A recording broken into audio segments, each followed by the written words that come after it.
And I'm not muted. All right.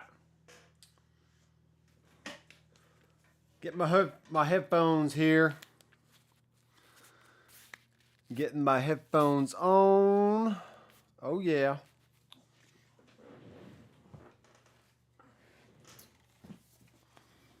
The Kiesel Aries neck through.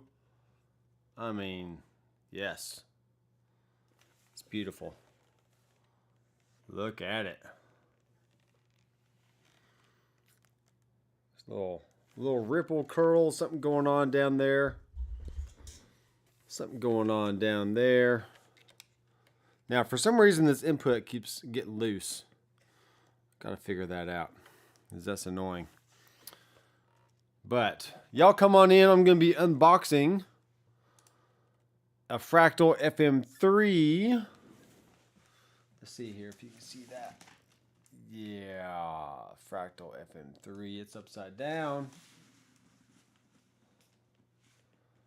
It's upside down, but that is the box right there. That is the box right there. So we're going to be unboxing tonight, plugging in a Kiesel. This is my battle axe.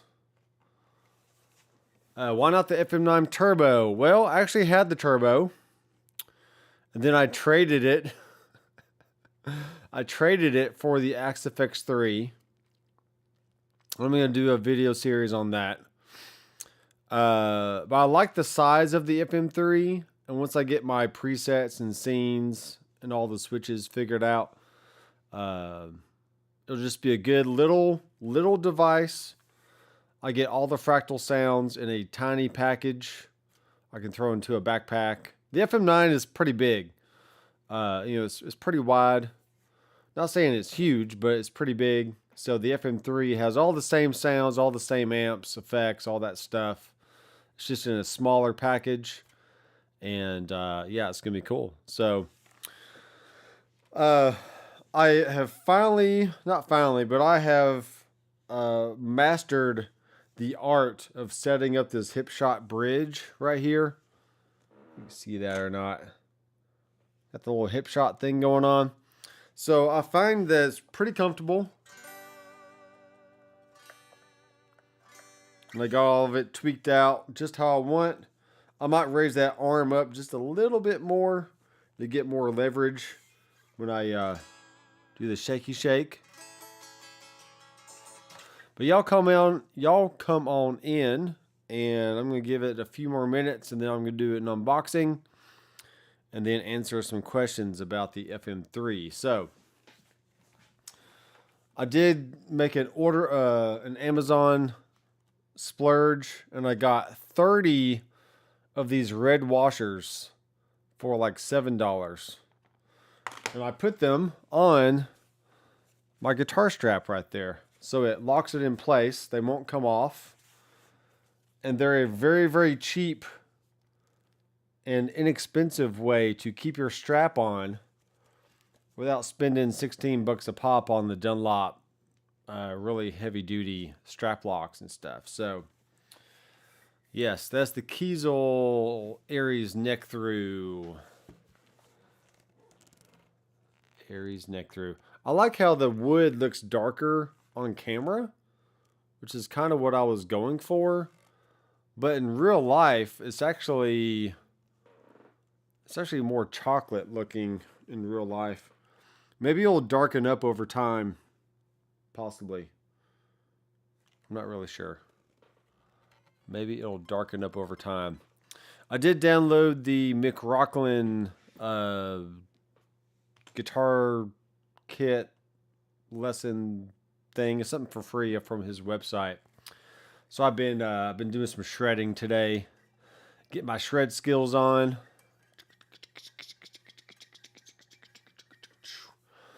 Before the weekend is over, I am going to try and find my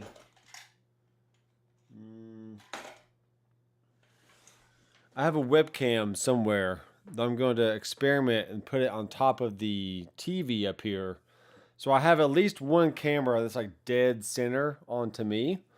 And then I can have my secondary camera over here, and then have a third camera over in this area. You can't really see that. What if I put two things up here at once?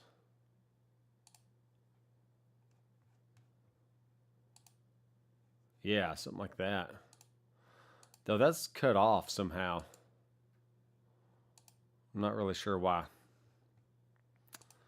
But anyway, yeah, let's go ahead. We got a few people watching. So y'all come on in. Let me know your name, where you're from, and what modeler do you currently have, and what do you want to know about the Fractal universe. Whew, that thing is gorgeous. All right. We're going about to split this thing open here. Maybe. All right, so here's the box. Move the microphone over here. We're going to cut it open, y'all. And real fast, I'm actually going to mirror this so it's pointing the right way. Yeah. That's going to be good. Like that. So it's a nice small box. Very tiny. And hopefully my cable doesn't get moved up there. So it's a box within a box, which is pretty much how you want to build a studio. If you're going to build a legit recording studio, you want to make a room within a room with some air gap in there. You got to have a nice air gap between your walls. So that way the sound hits the first wall, and then there's an air gap, and then it makes it harder for that sound to travel through the second wall. And yes, even though I know that fact, I did not do that myself in my own studio. Because essentially this bonus room is 14 wide by about 25 deep. And if I made it a room within a room, I would be sacrificing some width in here. So there's my packing slip. It is $10.99, but then they have to add on tax and shipping. So you do the math. It's about $1,200 for that.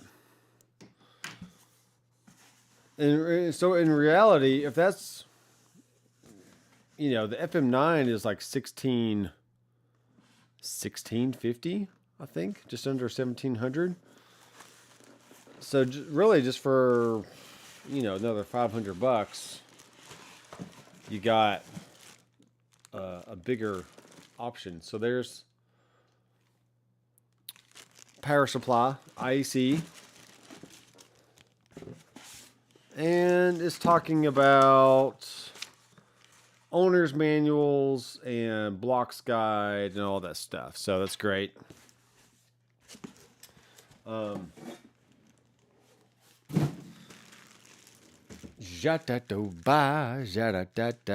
we're gonna have to flip this thing around again. Rotate. There we are. There we are. Here's a FM9 in a plastic bag that I can then reuse to put other things in. So thanks, Fractal, for giving me a nice plastic bag to use. Yeah. We got this thing here. Now, some people like to leave on for some reason, but we passed the QC mark, so that's good. I was happy about that. Mark II. So this is a Mark II version. It's a turbo, and these screens are a little bit bigger. For some reason, I was thinking they're going to be taller than this, but whatever. We do have a level 1. Let's see if I can bring this down a little bit more here without the camera going dead on me. Hey, look at that. That looks pretty good. Maybe move it that way. Get it all lined up for you. All right. Shoot, that's what I didn't want to do. It's still on though. Okay. Whenever I nudge that cable, it wants to reset for some reason. Okay, so first 10 minutes, we're chatting, we're unboxing, and now we're going to turn this sucker on and we're going to play it. So we have a IEC cable right here, already plugged in, that I had the the MKII plugged in with. So we just plug it in, and now we flip the switch. And what do you know? It turns on. This is firmware 6.2 or 6.02. Yeah. 6.02. We got a little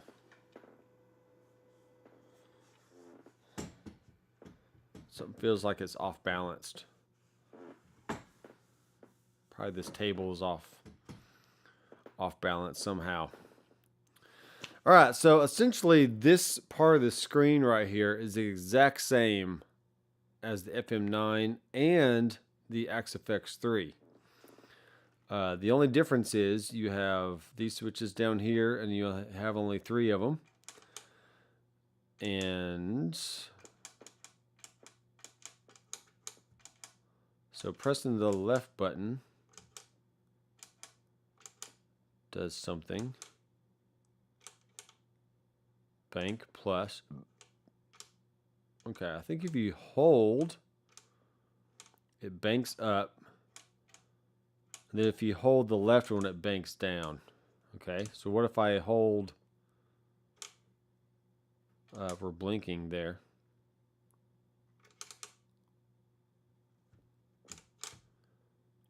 Ooh, that did something. What was that?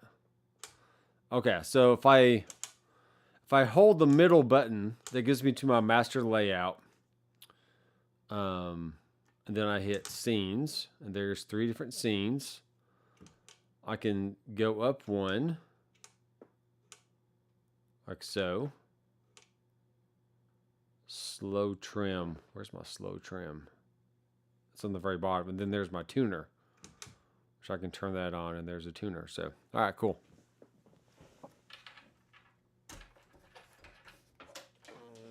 Let me get my guitar cable figured out. It's still backwards. There we are. Ridiculous.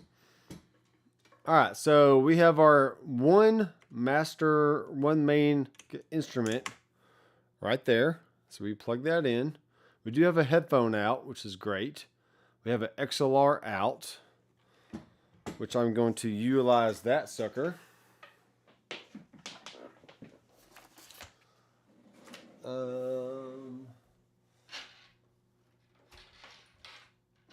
Let's see. All right, long cable coming through. And this is an XLR to a 1/4 inch cable. So that's going 1/4 inch on the other side, but you could, that's annoying. I don't know why I'm moving up and down like that. What if I took this little pad thing, maybe I put it underneath? Hey, look at that. Nice and solid. Nice and solid. All right, so now we have an issue because I want to be able to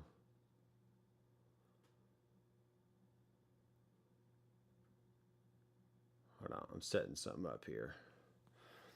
I need to be able to take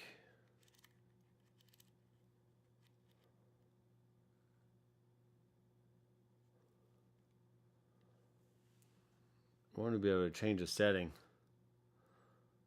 I can't see where it is upside down. White balance is fine. Maybe I'll just do this.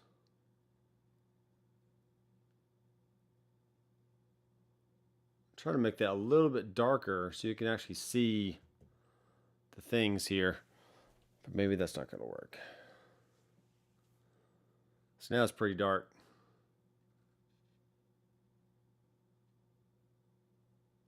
Okay, let's grab my guitar.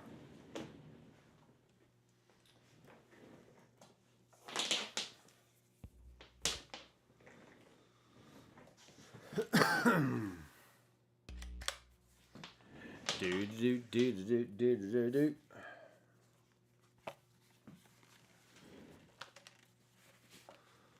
And I have left the air on tonight because it's just a little warm. Just a little warm up here. Dropped a pick.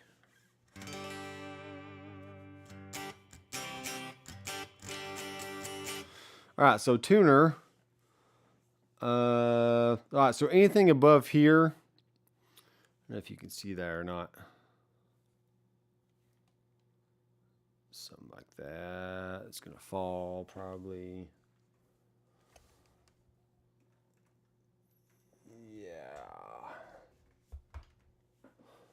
Yeah, we'll do that. So anything that's right here, this is the different pages. And you see we have a page left and right. So I can scroll over. I can turn this knob so my mute is off, but I can mute the output, which is good. And then I have different offsets, which I'm not worried about. So now I'm going to tune. And this is a good overall tuner.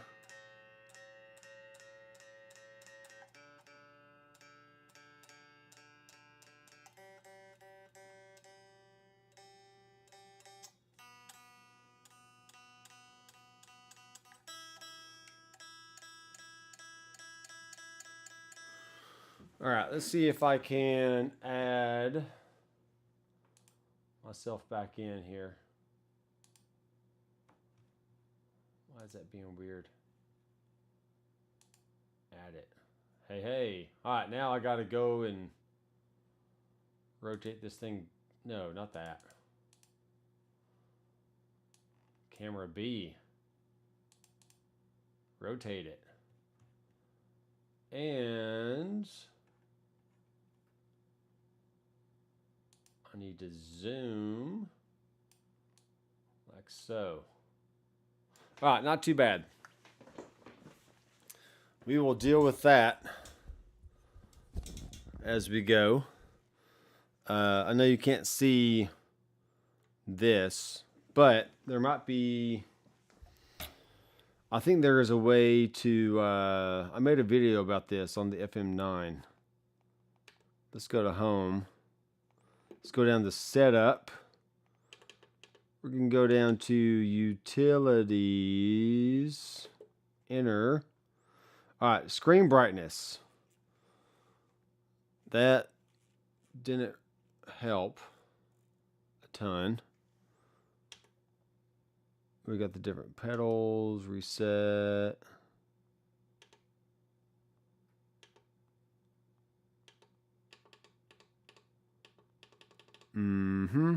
Exit. Onboard switches. Enter. Devices, layouts, ring colors.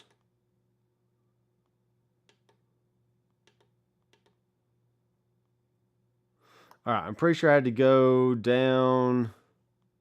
So whenever you have a screen, you need to navigate. You have to use the main navigation buttons. So it's not too hard. Not too hard there, but we're just going to scroll down. We got 7 people watching. I need some activity in the chat, folks. If you want to. Just if you want to. You don't have to. All right, so mini display ring brightness. All right, so I want to invert the mini displays. Check that out. So now there's like a little black ring around there. And I could make this a little darker like so. Kind of see what that is. just a little bit. Not the greatest. But the brighter I get it, yeah.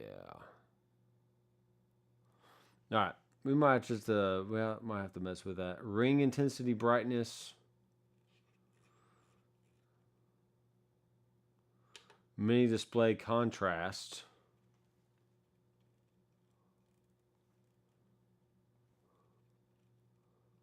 Yeah, it's not working. Well, that's essentially how you do it, but I gotta get the camera settings a little bit better as well.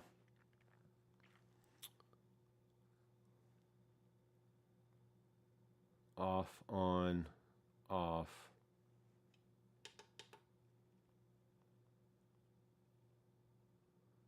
Yeah, there's the lights there. All right, I'm not going to worry about too much. Let's just exit out. And let's get into some tones. So what I've seen so far is if I push and hold the far left, that's going to give me a slightly different view. I'm on vibrato trim, and there's my silver face and my normal. So here's silver face.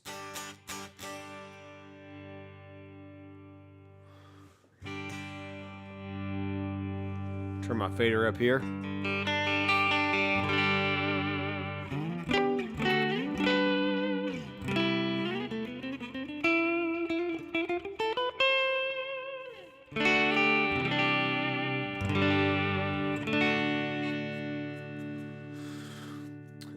Yeah, it's going to be a toy that I can use to make videos with, and just another very small unit at your feet. I can set up some presets and say, here, bass player, or here, rhythm guitar player, here's some tones you can mess with. So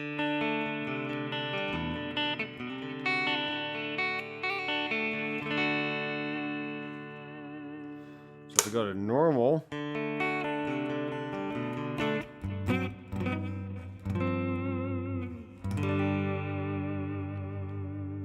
bad. I'm actually going to move my chat box over here so I can kind of see what you're doing on the other side of the screen. Like that. Alright, so minus the switches, I'm going to have to figure that out. We can go to... We can push the big knob. Oh, whoa. Actually, I can't push the big knob. Weird. Okay. How do I go into the main page? Home. Enter. Edit. No, I don't want to edit. Layout. Okay. That's how we do layout. We have, all right, so to get back to that, this is what I had to do. On the FM9 and the XFX3, the big knob here, I could actually push in to go into my layout view, but you can't do that on the FM3 apparently. So,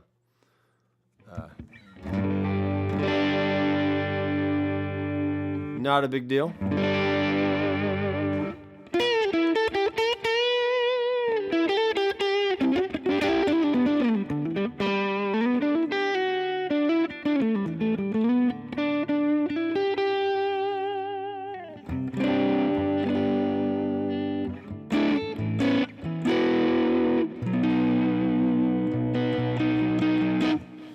Let's see something here.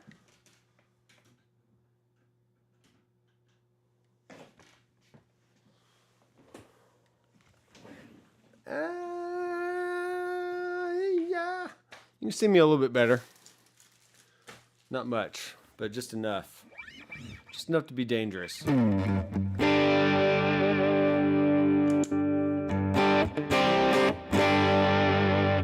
All right, but I can use the big wheel to keep on rolling.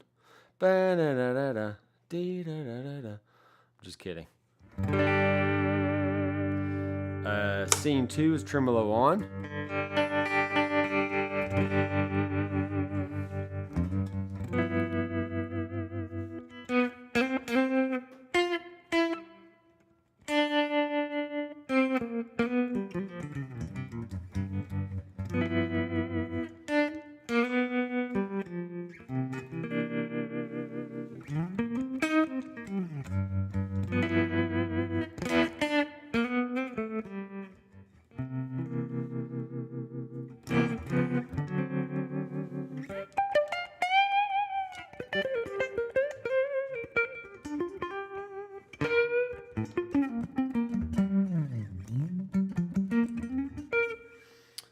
Let me see if I can zoom. All I want to do is a zoom, zoom, zoom, and a boom, boom. And do that.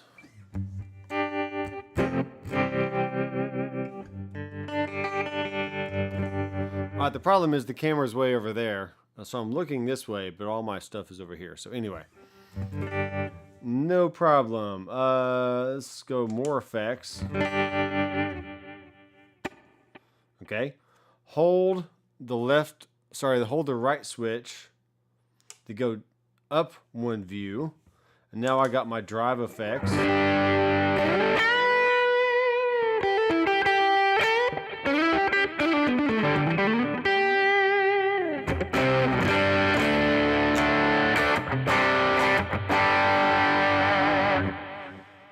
Dry. Nice. Okay. Let's scroll all the way over. This might take a while.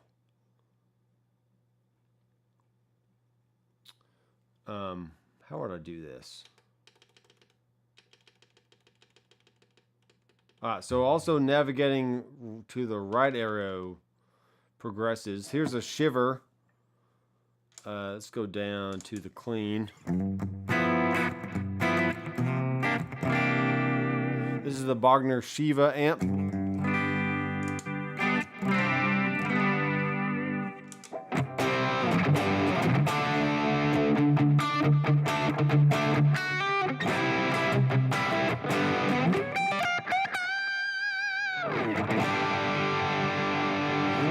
Okay. Progress one more. Here's a lead.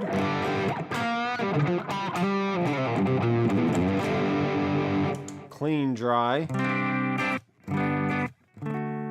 Clean, bright, dry.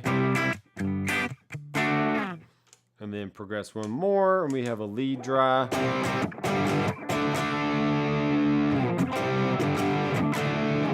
And then a lead, bright, dry.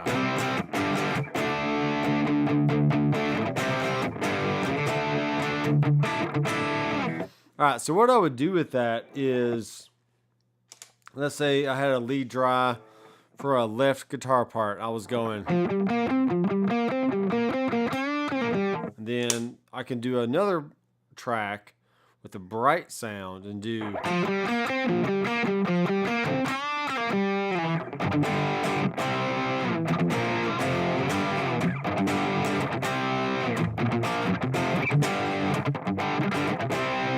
All right, so for fun, let's say I want to go in and I'm going to navigate. I actually like this a little bit better because there's not as many blocks, but I can still do a lot of stuff. So I'm going to navigate over and I'm going to not bypass my delay. So it has a bunch of stuff already in here, but it's bypassed. So here's a delay on. Okay, so now I got a little bit of stuff going on.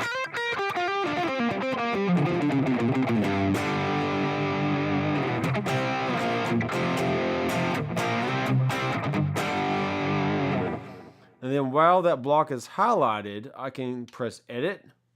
I can use my navigation buttons to, the page buttons can go over. And that's how I can adjust the mix. I can use my knobs here to adjust things on the top row. Then the navigation down button now highlights things on the bottom row. So it's actually, it's not hard to use at all, folks.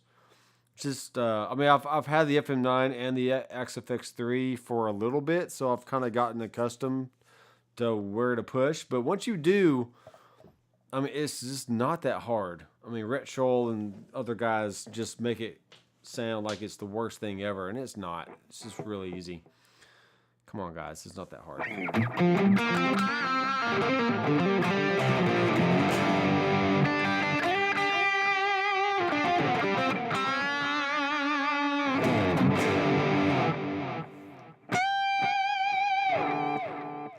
can bring the feedback up.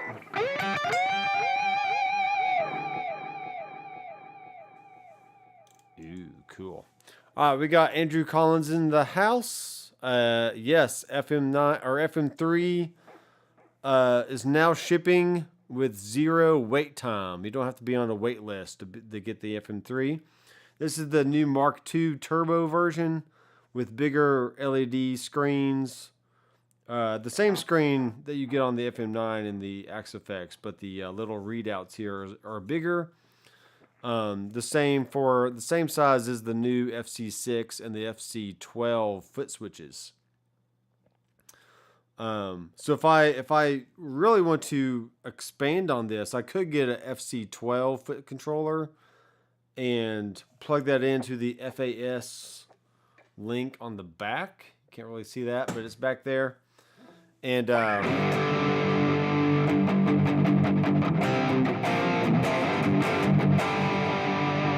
so essentially this could be on my desk, and then I could have the foot controller down below, and I can still access things here and dial things in right here, but just have more options at my feet. I'm not too worried about that right now. So yeah, there's that. If I exit out, I can go in and turn on a chorus. And let's do this. Let's go back to master layout, hit effects. So there's my drive 1, my delay, and my reverb. I can turn that on and off. My drive is now on. If I hold down the right switch, that goes up one view. So now I can turn off my chorus, which is not bypassing the color for some reason. I'm not sure why.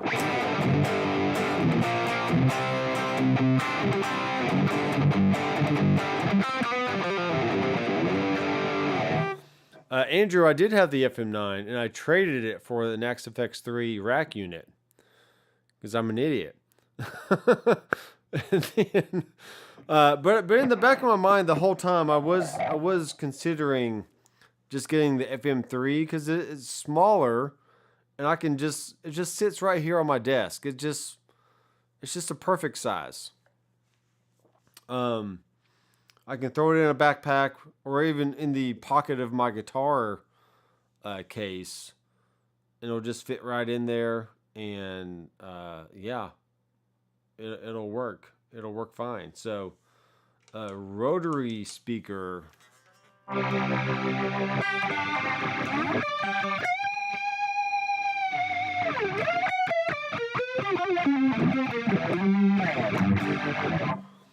Hanover Green is in the house.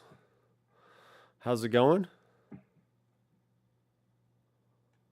It's still saying waitlist on the site. Can't add to cart. Bull hockey. Let me go check this out. Let me go check this out, folks. What's going on here? What is going on? Let's see. Move all my stuff over. And let me mute my guitar.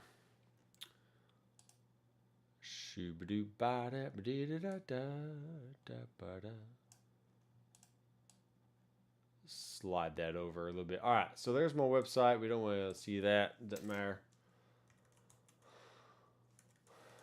Fractalaudio.com.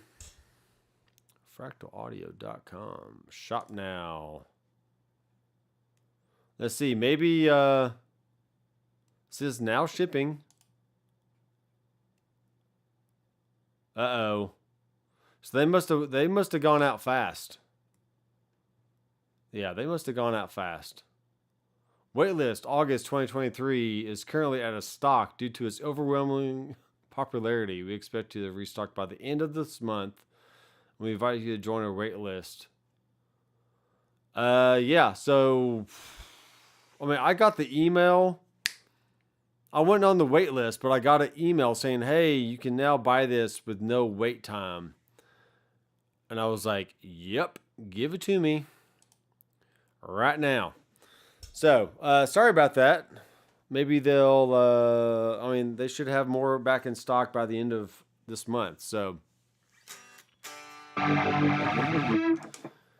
that does stink.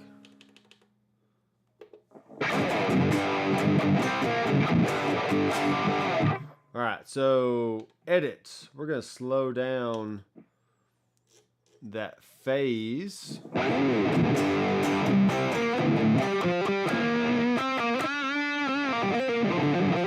It's actually a classic vibe. It's a classic vibe. It is so classic. Yeah, the wait list. Yeah, that stinks.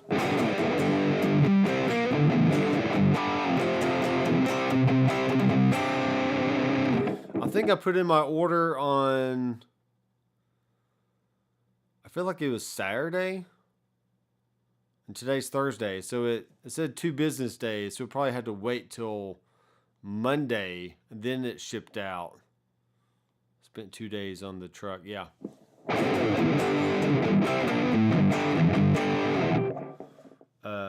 Rock and roll. Let's go over one. So the phaser tremolo. All right, what else we got in here? Yeah, let's go to reverb. Let's actually go and bypass the drive.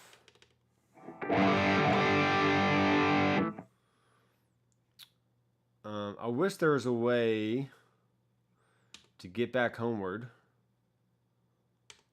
Once there was a way to get back home. Sleep pretty ooh, a Euro Uber.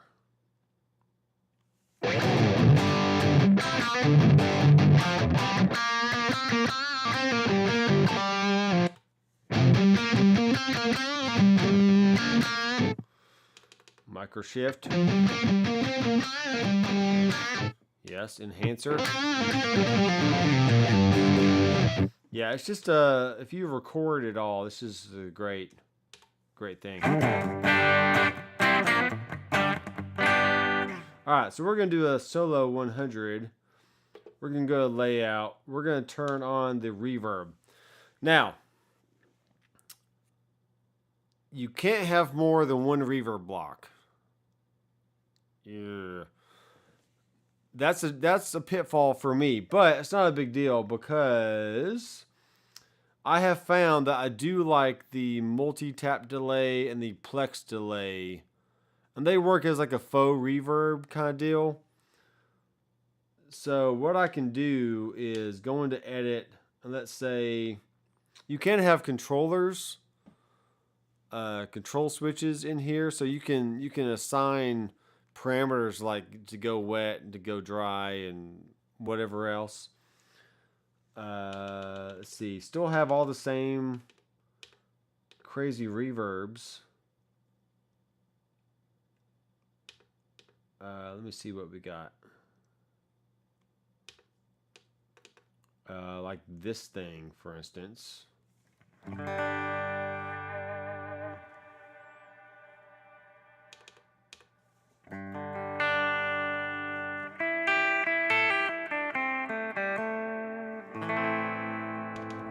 Deep space. Now I'm going to page over. I'm going to turn up the mix, turn up the time, turn up the pre-delay, the size.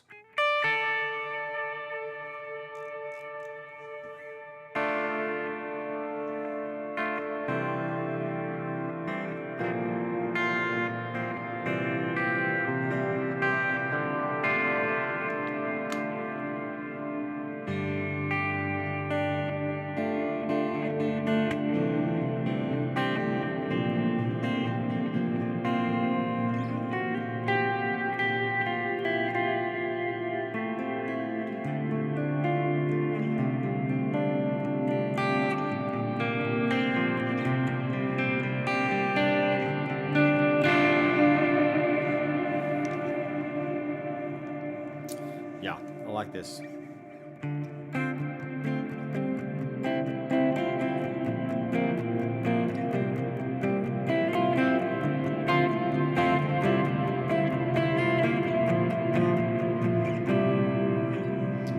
Alright, I like that one.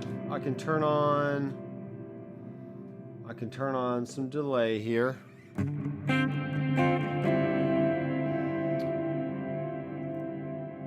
I can edit.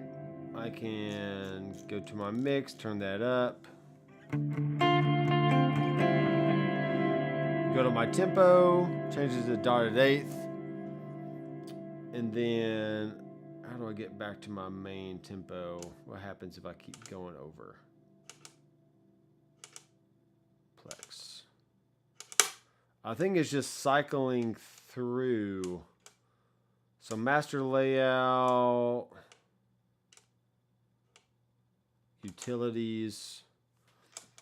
So there's my tap tempo. There's a device I found online. It's called like the Quad something. Leon Todd had it on his channel a few months ago or a few weeks ago, whatever it was. And it's basically a little device that you can add on to the side of the FM3.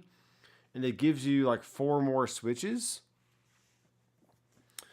That might be cool to always have a tap tempo. And then if I put a hold function, that can be my tuner. So I don't have to worry about having these here. And then yeah, I could do that, or I could just buy. I could get an FC6 to expand it, or get an FC12. Because I may keep the XFX3 for at least a little bit. Or I might not do anything. I might just figure out a way to get a tuner and a tap tempo always on switch 3, then make these 2 switches do something else. So we'll figure it out.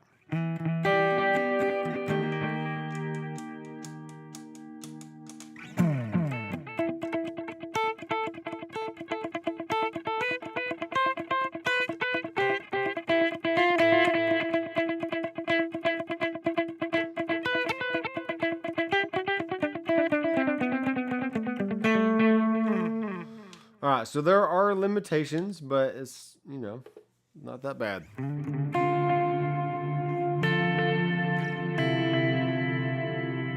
Because really, when you're here in the studio, I mean, you don't have to have, like, just everything right in front of you. I mean, you could, but there's also FM, there's FM Edit, which I think I'd have to... Yeah, a general MIDI controller would be fine. Like the, what's that thing called? Any controller, really. I could pair this up with the XFX, not XFX, HXFX from line 6. And I could assign those switches.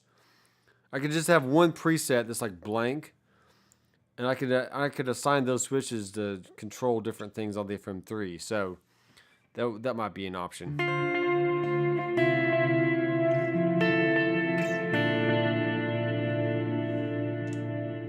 Let's go back one. Actually,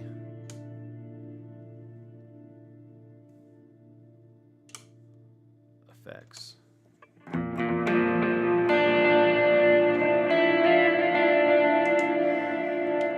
So let's go over to the flange, and I'm actually going to change this to a plex delay, enter, edit, and let's go down to Econo Shimmer 2.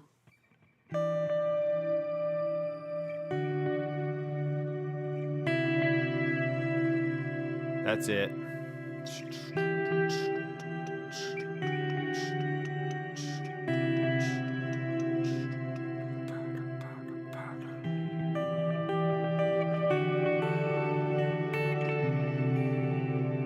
Now this has a Ganymede. I'm pretty sure the line 6 folks has a Gamma Mead or something. So maybe it's very similar. Here's a golden delay.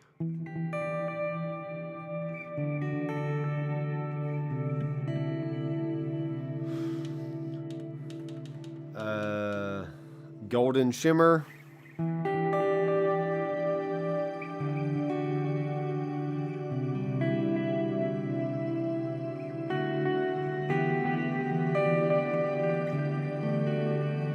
Alright, so let's say, for example, that I had my main reverb was just kind of not very long, maybe 2 or 3 seconds, a little bit of pre-delay, something like this. Something like this. I don't know what I'm talking about. CPU limit muted. Okay. So that means, why can't I bypass it? I can.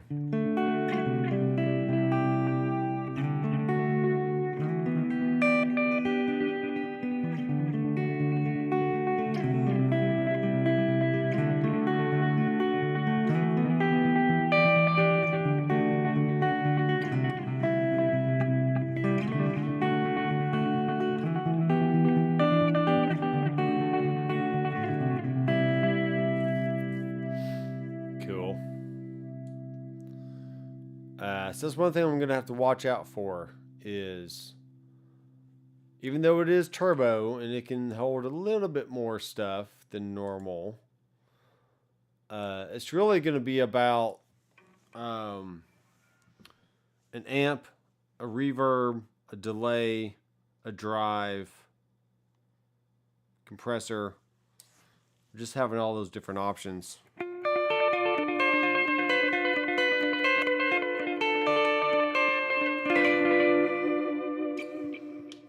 Let's go to cab. Let's go to edit. Right now we're on legacy.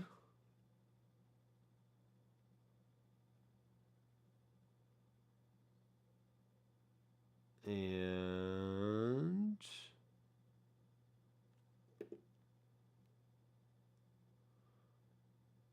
exit. No, I want to go over to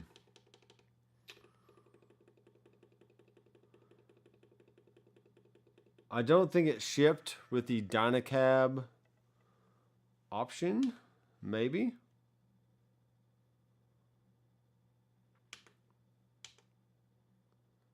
Yeah, I'm going to have to update it so I can get the Dynacabs on there, but that's fine for now. Because right now it's on a 1x8. That's not going to work.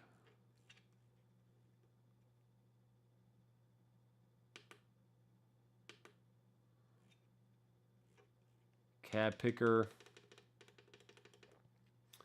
Let's go over to a 1x12, something or other.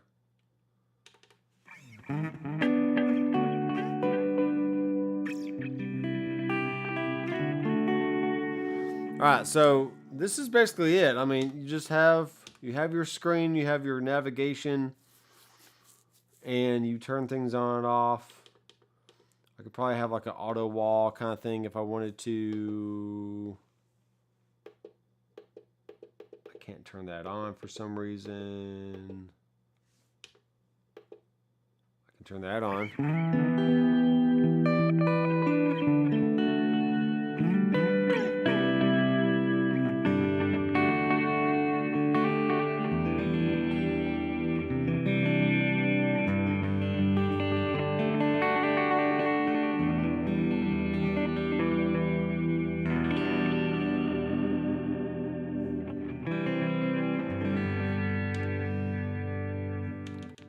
So now it's time for y'all to talk. I want y'all to ask me some questions.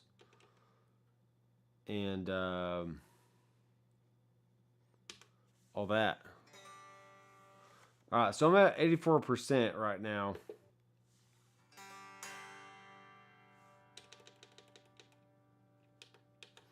Let's take out this chorus.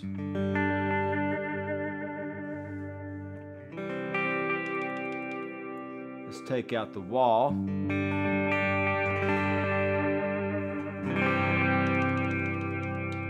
Now I am on a deep space reverb. So let's go choose something a little more normal.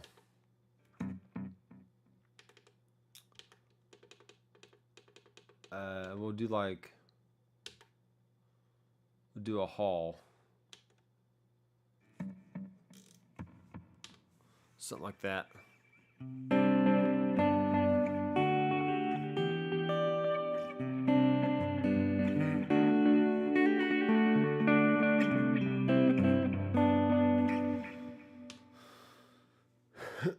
Okay, so store, save. I can go down to the crunch sound here.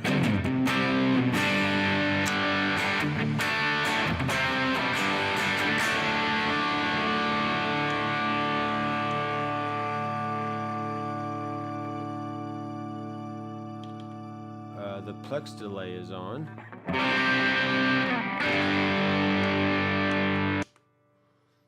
So store, enter. That's how you save all this stuff.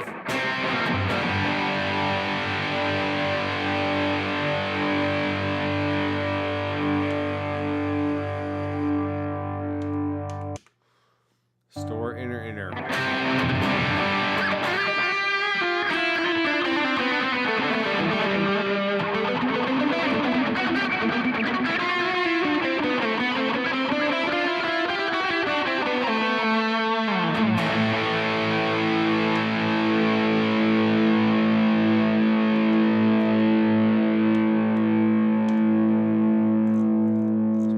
Of the delay down.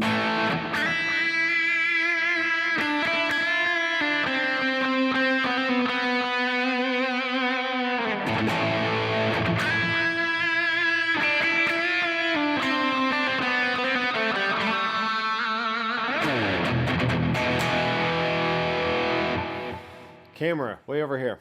What's up, camera? All right, so comments. Let me know what you think, folks. Is this something that you would consider getting, even though it only has 3 switches and apparently you run out of CPU fairly fast?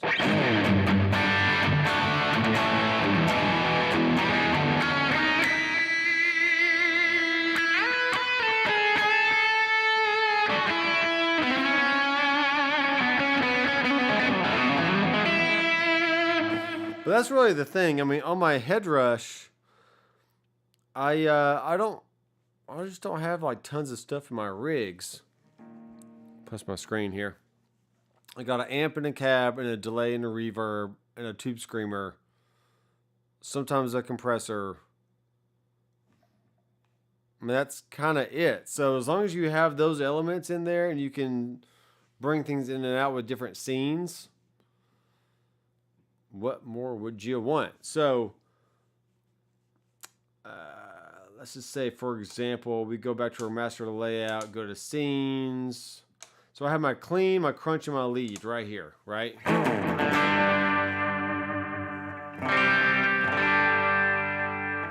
Crunch. And lead.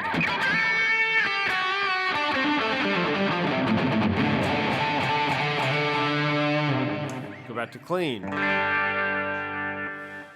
Right, so, but maybe on the clean I don't want my delay on.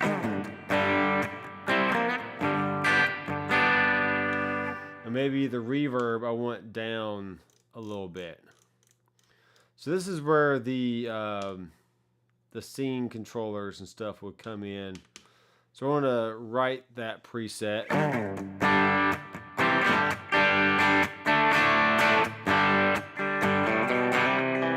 To my foot, and maybe the heel down is no tremolo. Then as I bring the toe in, or bring the toe down, or the toe up, whatever you want to call it. Probably down at that point. That would bring in some tremolo. I could do the same thing to where if I hit scene 3, now that maybe the trim isn't assigned to the foot switch anymore. I'm not sure how they do that with scenes kind of deal, but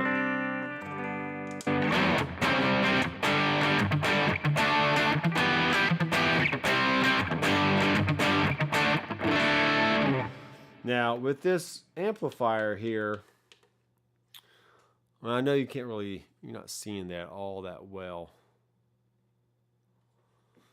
Let's see if I can get rid of.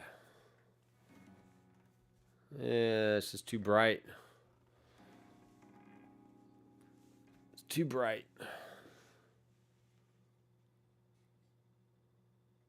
Something like that.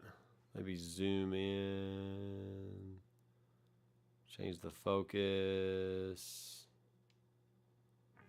Anyway. Slide that over a little bit. Line it up. Okay. Yeah, you're not seeing this all that well, but when I go to edit the amp, currently I'm on channel B.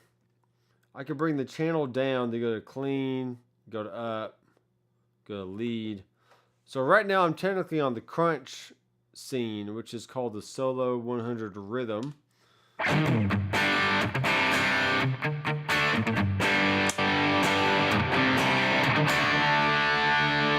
And you notice there's that gap in the sound. The other drawback to the FM3 is you only have one amp block in a rig. See, I go, there's my inputs, skip right over amp because I can't add anymore. So that's kind of the thing you have to be aware of is now go over here and connect the shunts. Connect the shunt, and I'm back. So go back to clean. So for the recording studio, that is not a big deal because you're going to record your clean sound, then you're going to stop, then you're going to add another track, and then you're going to go to your crunch sound and so forth. But for playing live, if it was up to me, I would go to my drive block, and I mean, there's tons of just good high gain stuff in here. So I'm actually going to go to my compulsion distortion high power. So it's the OCD pedal, and that usually does it for me. I can bring the tone down, bring the drive up, volume down. Let's bypass this. So at this point, I'm basically using a clean amp with a dirt pedal. It's where I get gapless switching. I don't get that weird hiccup in the sound when I switch.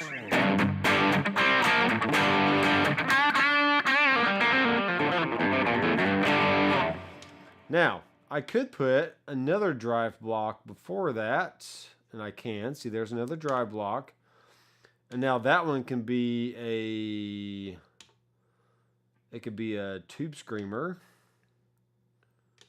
like a T808 mod, for instance. I can bring the drive all the way down, bring the tone down, volume up, exit, store. All right, so now I can be in, oh shoot, I did the wrong thing. Effects. I wonder where my drive 2 pedal is. It's probably all the way over here. Drive 1. So I don't have a drive 2 assigned to a switch. So I'd have to go into FM3 edit, or go into the setup window, go to FC controllers and onboard switches, possibly, I think, and reassign some of these things. So I could do it per preset, or I can do it globally. There's all kinds of options I need to read up on. It's not hard to use the interface. All right, let me read some of these comments still here. What cab are you using? It's just a 1x12 cab. I'm just going direct into the mixing board here. Yeah, FM9 is probably the best way to go. But for my needs, the FM3 is gonna be cool. I don't play out. If I played in a band, this would be totally different. I'd probably just play a Kemper and be done with it. But I'm a studio guy, so having something small like this that can fit literally on the other side of my mixer over here, it's just a no-brainer. It's just a no-brainer. It really could. It'd be very tight, but I could fit it on the other side of my mixing board. Just always have it sitting right there. It would be a beautiful thing. I was looking at getting the ME90, MX5, or Pod Go. FM3 was more than I wanted to spend. Yep. End up getting the Pod Go. That's perfectly fine. With the Pod Go, you are limited on the. You can't really change around your signal path all that much. You can move a few things around, but it's pretty much static. Like there's always going to be an amp and a cab in the middle, which is fine. That's what you want. And then you can add a few things before and after that, but there are some limitations though. It is not hard to use this interface, Aaron.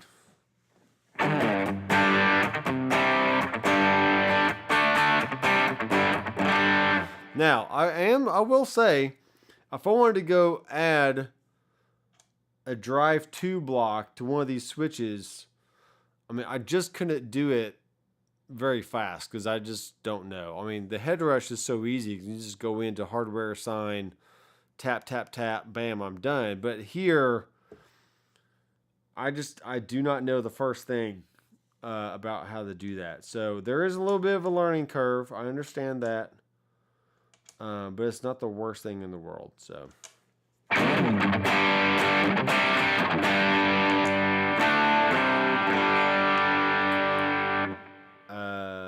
Let's go layout. So we're going to bypass that block.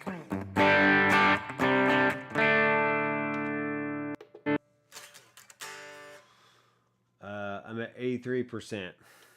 Don't know why.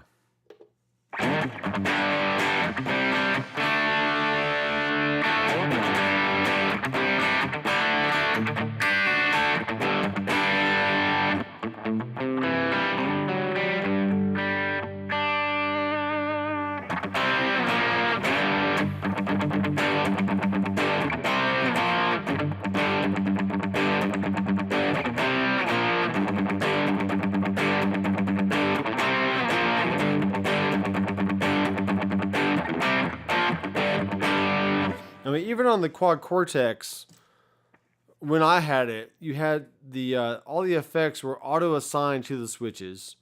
Then you had to go in and do 5 different taps just to remap things. I mean, nothing is perfect.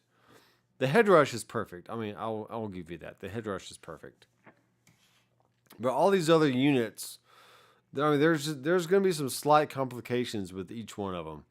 Either you're going to be limited by CPU, limited by the number of switches, just silly little things they do to make the workflow not that great.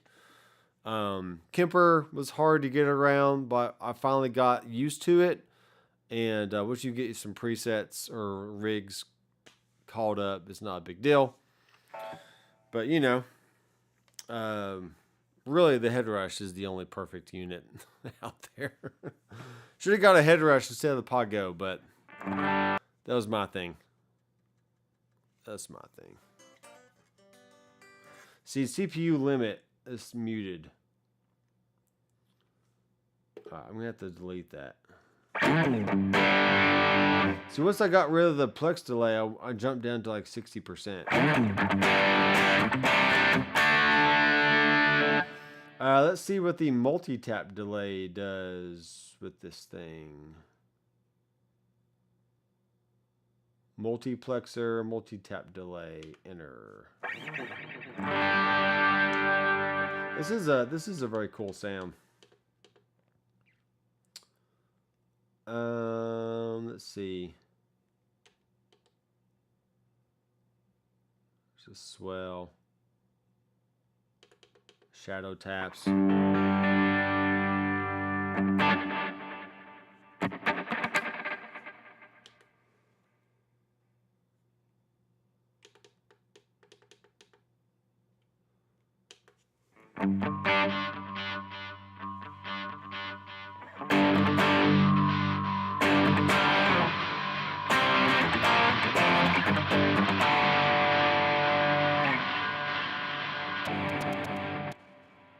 Yeah.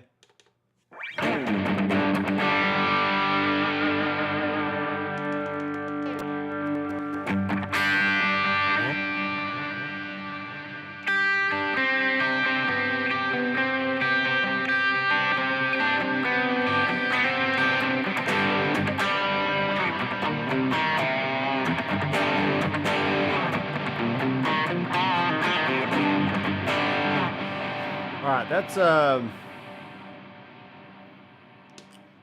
yeah, that's just not what I want. It's fine.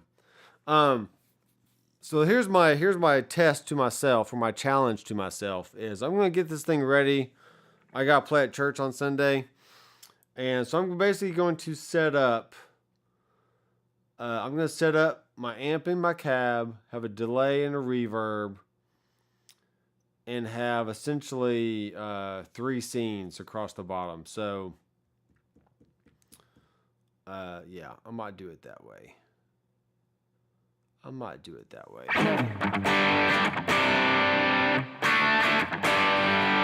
But that drive sound, I mean, that is the just an overdrive pedal. It's not an amp channel or anything. So here's a clean.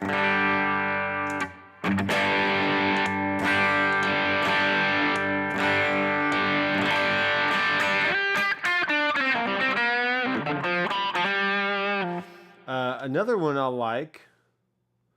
Actually, sorry, let's go back to drive. Another one I like is this. Which one is it?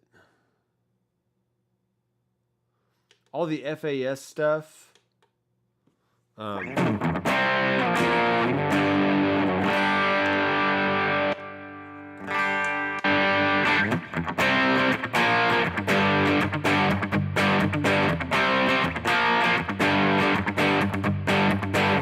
That's a FET preamp. We got a full OD.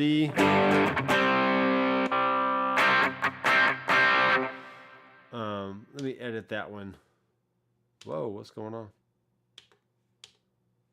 Edit, page over, filters, filter it out, bring up the distortion.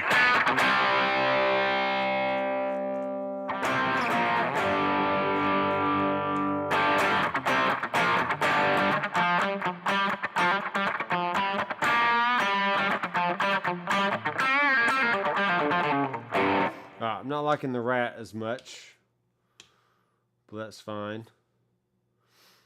There's one of these that had like a the Shure Riot shred distortion.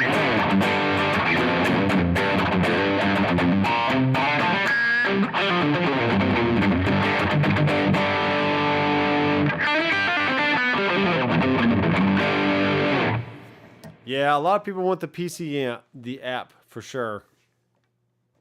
Who knows? Maybe Headrush will get a PC editor one of these days, especially since the new Prime is out. It has Wi-Fi and Bluetooth. I don't really see a reason why they wouldn't have a PC editor or an iPad app. Excuse me, an iPad app or something, you know.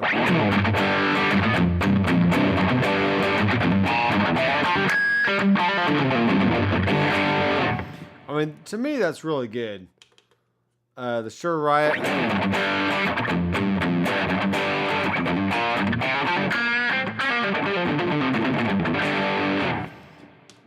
That should be just as good as any amp drive. But just to be clear, let's go into edit. Let's change to the rhythm sound.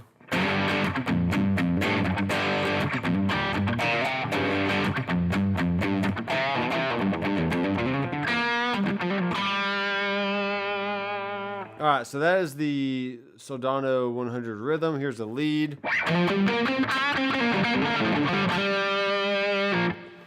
All right, now get that sound in your head. Go back to the drive pedal. All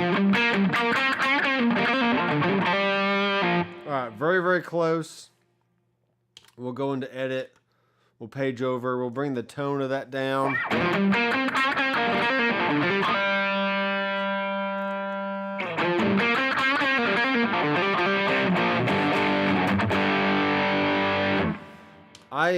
I just don't hear a difference a lot. Not tons of difference.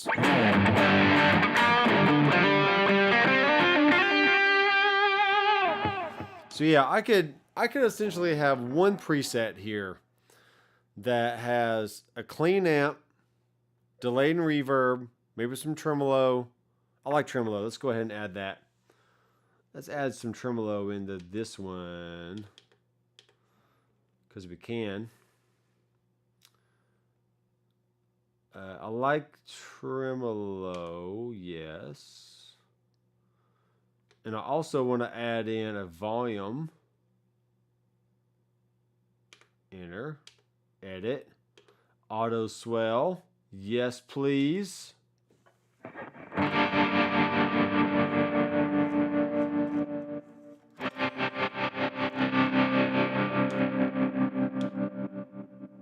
Bypass the tremolo here.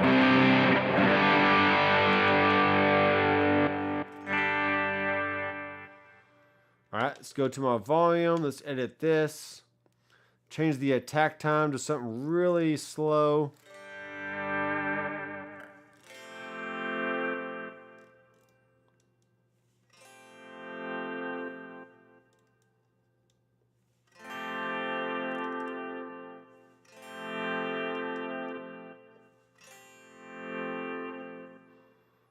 Nice.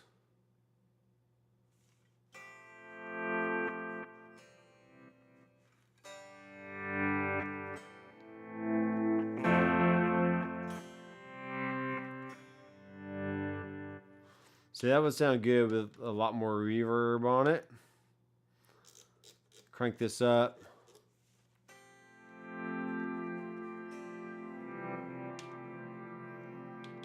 All right, I need to adjust my threshold and my attack time.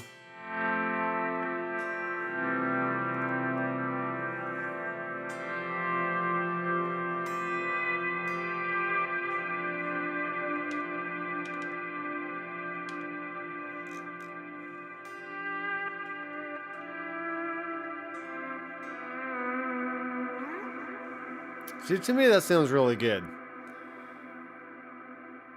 That sounds good to me. So just having a good scene called up for some wet stuff.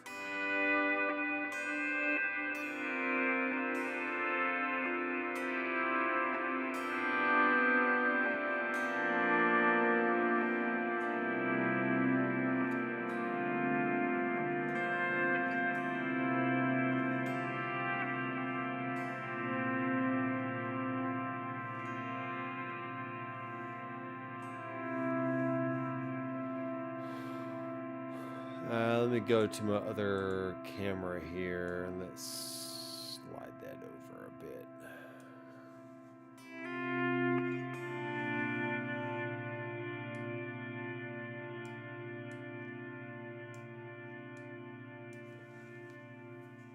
Let's go up. Center this in the middle a little bit there. All right, so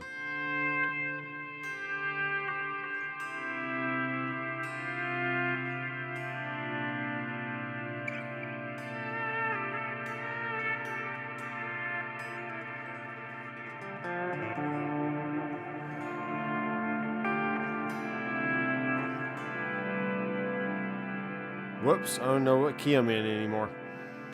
All right, so that's really cool. I can handle that.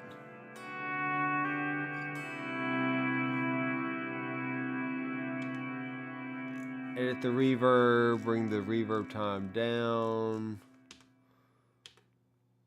Turn my delay off. Turn the volume off. A little bit of tremolo on there.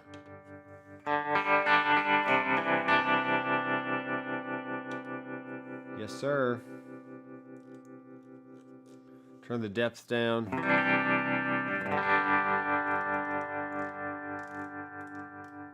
Rate.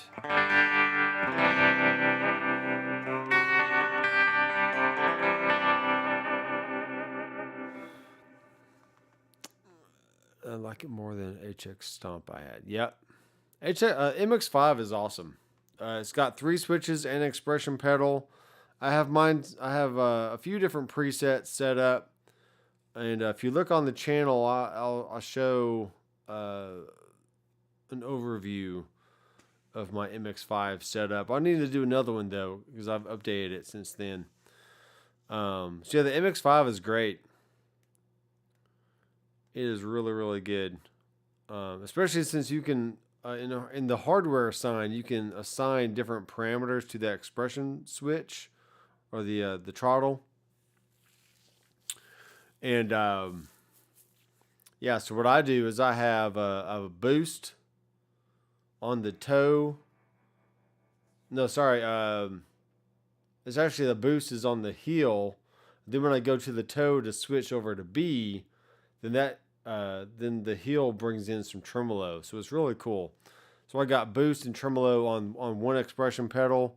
I can change the depth or the mix of that. And then I just got an A and an AB switch on scene 1, since you can have 2 scenes on one switch, which is really cool. And I could do that here. I can make this to where like the drive knob, for instance, or the drive switch on the FM3, I could have this to be channels. So I could have up to 4 different channels of the drive switch or the drive block. And say channel 1 is a tube screamer, channel A is a tube screamer, channel B is my full tone something, channel C could be this Sierra Riot kind of sound, and then channel D could be like a Timmy. And I could just bank up and down between those different drive blocks if I want. So that's not too bad. So you just got to think of ways to reuse the switches multiple times, because you only got 3. So you got to deal with that. But what's up, Francis? Francis is in the house. We got a FM3 new from Fractal. And apparently the waitlist is back on, since there's so many that scoop these things up literally overnight. I think I just got mine I ordered it over the weekend, and then I just got it today. Got delivered.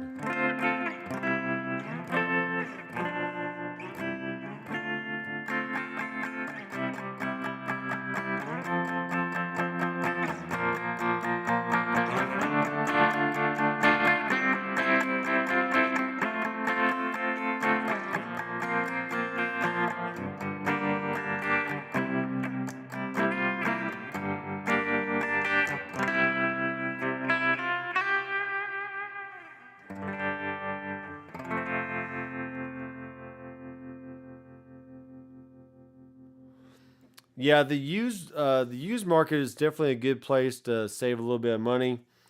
The new one is a Mark II Turbo, which so far you still run out of CPU relatively fast.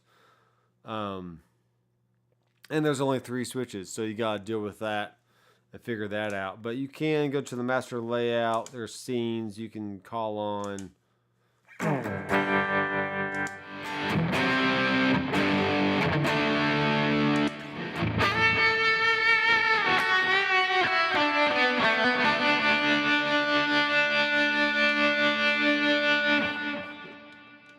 That's interesting. We'll turn off the volume for that. Store.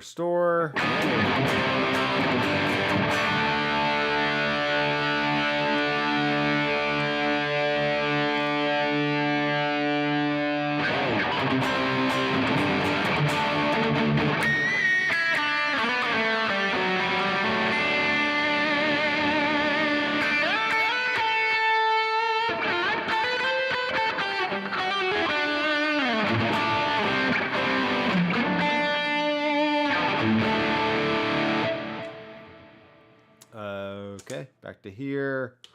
I turned on my volume, store. Then back to clean. I turned on a tremolo, store.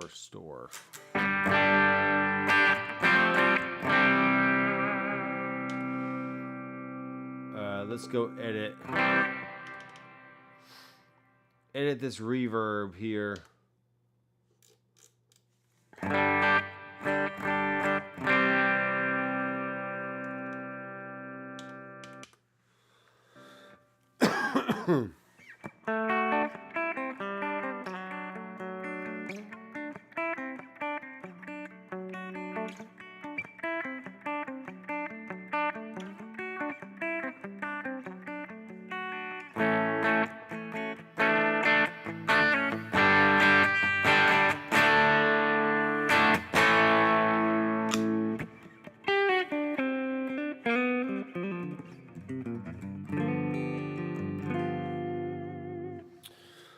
How does it compare sound-wise to the Head Rush? Well, you tell me.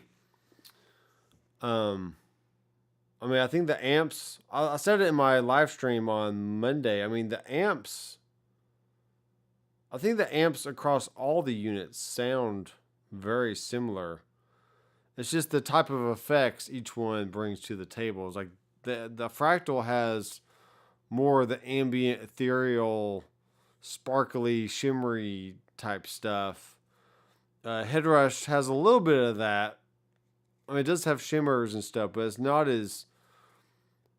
to me, the octave sounds in the Head Rush are a little too in your face. They're not as subdued and washed out that they are on the Fractal stuff. So there's that.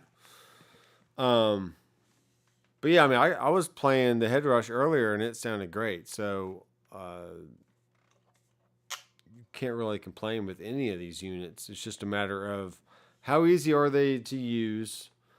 What's the selection of amps and cabs and effects, and then how many effects do you get? Essentially, I mean, the Helix. That's why I still have the HX effects, because the Line 6 HX effects just is everything Line 6 ever made in one box for like $400, and you can't really beat that. So.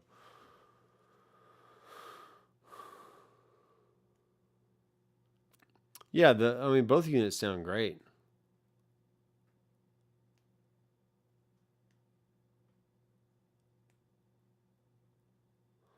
Yeah, that's very true. If you know how to get around on a unit faster, you can probably dial in sounds. Once it leaves your brain to your hand, you can probably dial in sounds a lot better, and possibly get a better sound overall. Just because you weren't futzing around with all these different parameters and different stuff. So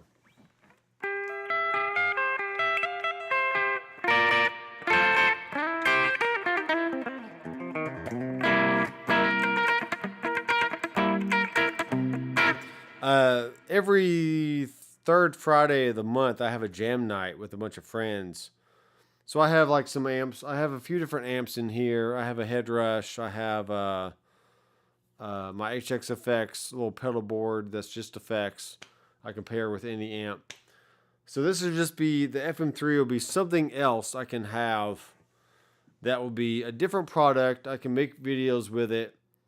I can make products with it for my website. Possibly sell some stuff for it. And it's just an extra unit here in the studio that I can say, here, bass player, this is what you're playing through tonight, or rhythm player, lead player, whatever they are. So, is it smaller than the gig board? I think the gig board might be slightly wider, but it is about the same depth. So it's right on par with the gig board for sure. If you added one more switch, so that would have been cool to do. Fractal is actually have 4 switches across the bottom instead of just 3, which would have made it just a little bit wider. But I understand why they did it, because you have the 3 switches, then you have to add on an FC6 to get 6 more switches, which is the OMG9 layout. And then essentially they took that and then turned that into an FM9. So now you have it all in one unit instead of having to buy 2 different things. And it's double the power and whatever else. So, and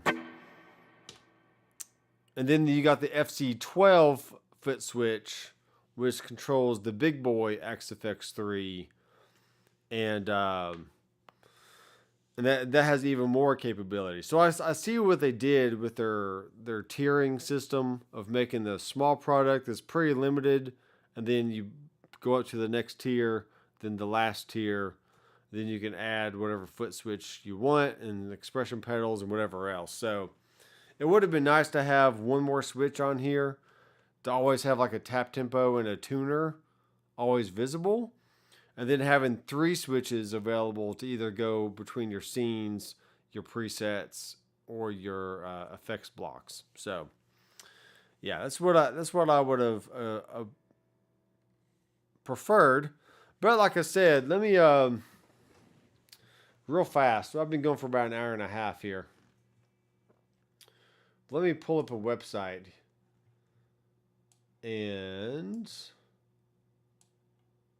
I can show you what I'm kind of thinking of adding if I want to.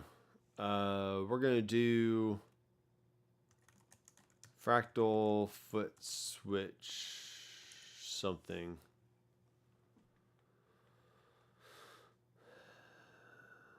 So here's the FC12 foot controller for $649. I probably want to, I'd rather pay more than like, I'd rather pay about $500 for one, honestly. I wouldn't want to pay any more than that.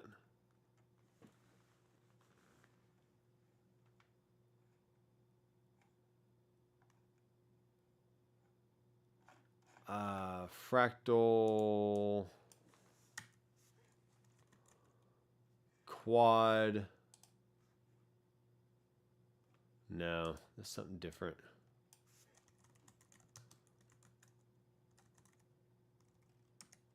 Quad switch. Okay, here it is. It's the OCD Quad Plus, which is what it is. So let me find the website, and you can check it out here. All right, so let me go over here. Find my thing. All right, here we are. So for $145 or something, ooh, I can get a 5% discount. Great. Dr. McFarland at Gmail. Send me an email, folks.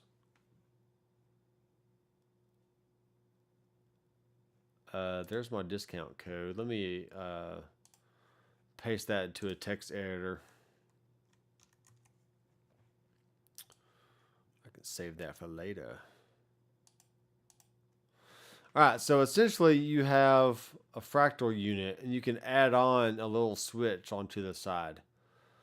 So you have the 3 main switches, and you can add 4 more over there, which is cool.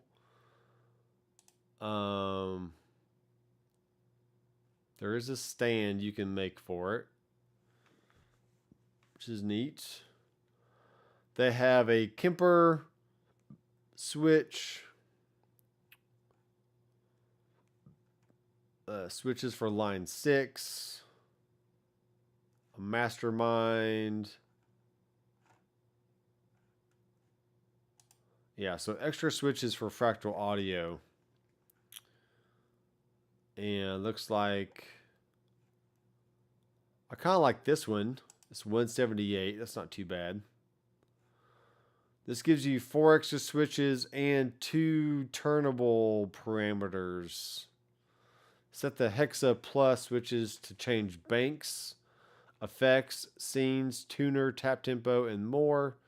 Set the expression knobs to change delay, reverb, mix, gain, volume, and more. Easy switching the soft Touch noises switches are smooth and effortless. Compatible with the FC6, FC12 for FM9, XFX3, rear external inputs. Click here. Yeah. That is showing for the FC12.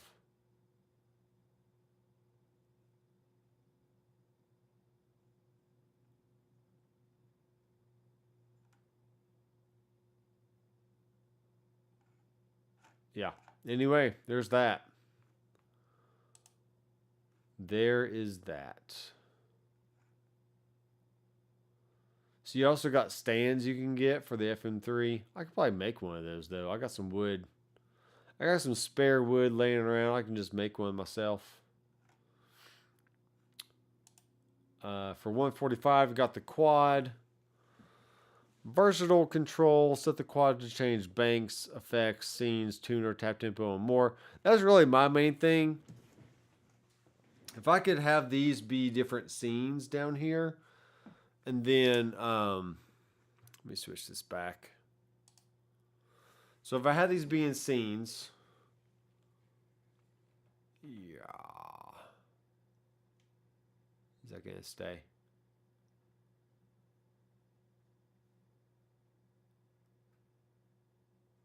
Put it in focus there. All right. Oh, there is a Tighten switch here. Forgot.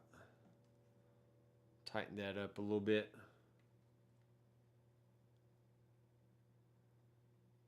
All right, not bad. Excuse me. So I'm gonna have my 3 scenes right here, and then for the 4 switches, I could have, because I'm pretty sure each one of these could have a hold and a tap function. So let's say on the bottom left could be my tap tempo, and then the next one over to that could be my drive on and off, maybe. Then I could have a tremolo, and then I can have a my auto swell type thing, maybe, or something. You know, there's just all kinds of options. All kinds of options.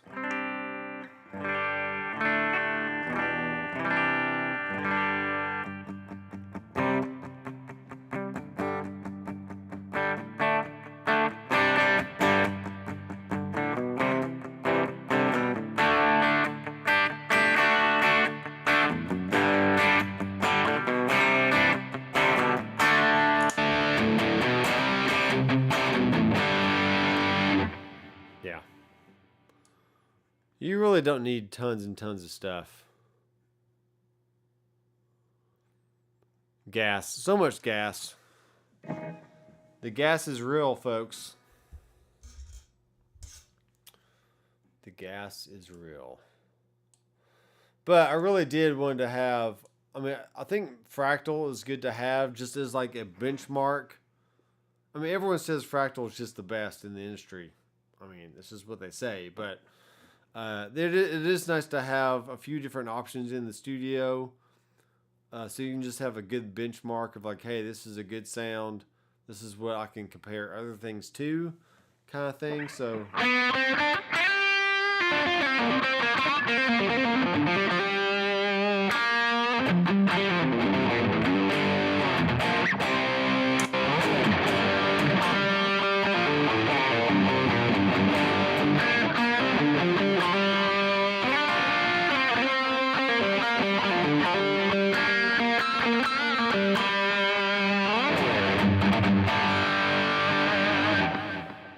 What does the tuner look like? The tuner looks like this. We're going to go a few views over. There's the tuner.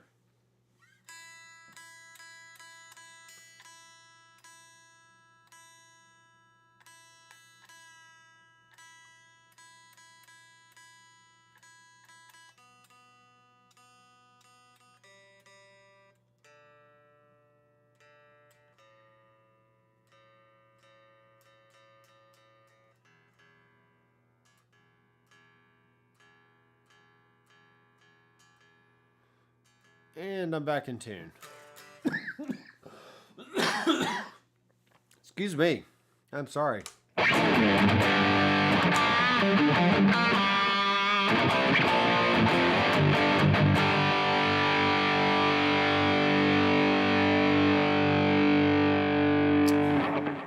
Dan, they do sound really good. They sound really good.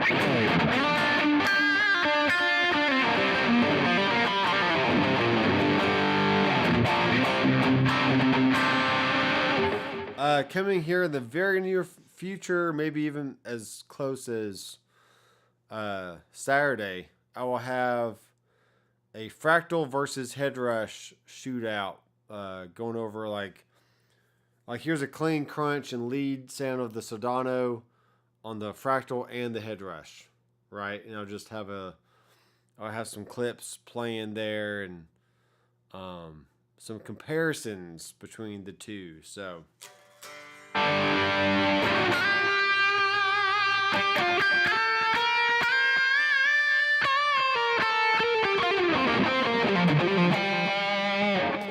All right, let's end the night with some back and track jams. So I'm going to my website, podia.com, or actually that's the back door to my website. I use Podia for my website and hosting on my products and my videos, and it's been really, really good. I think I'm going on my second year, maybe. Yeah, I think I'm going on my second year. So let's see what I want to play along with. Smooth groove and B minor.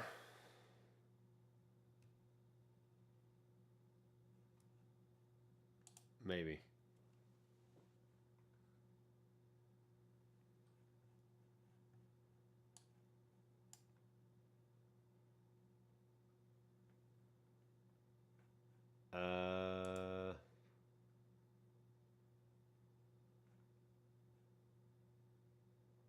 Not getting any volume. I'm pretty sure I'd have to reset my mixer or something. Something's going on. I'm not getting volume from anything here. Let's check a YouTube channel, see if that plays. Nope, it doesn't play. Alright, that's fine. I'm not going to do that then. Ain't going to mess with it, y'all.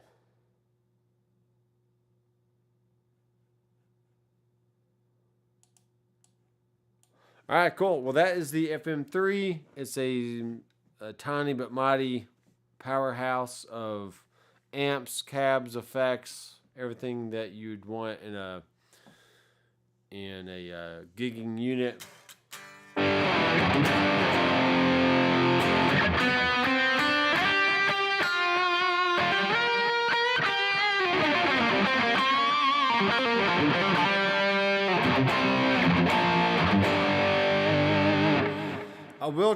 I will make a preset on the FM3 and measure how what the CPU load is, and then I'll load that up to the XFX3 and definitely compare, because this is supposed to be like 10% more CPU you can get on the FM3 than what it was before.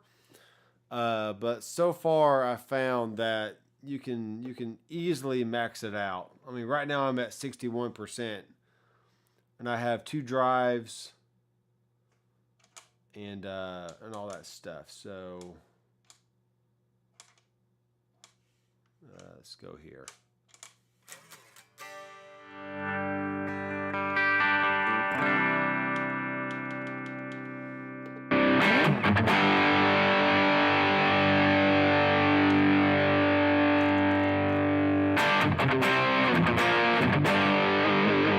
See, to me, that's the Shure Riot pedal. That sounds really good. Here's the LED pedal. And here's the silicon mod.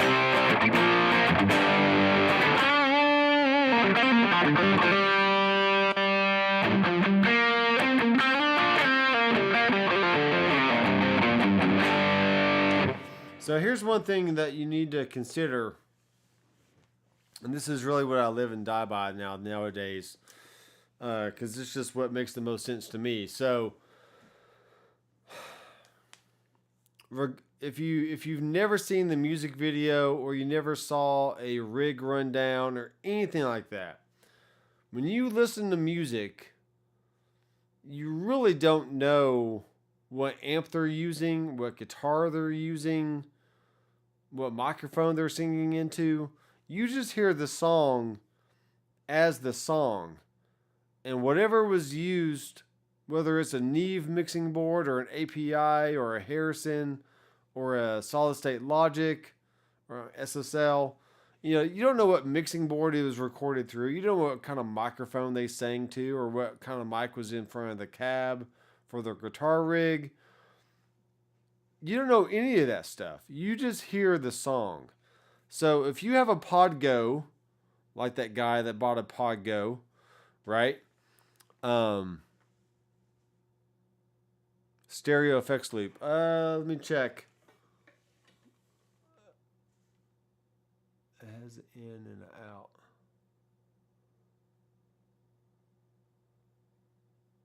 I think it does. Effects return, effects send. I think it does have a stereo effects loop.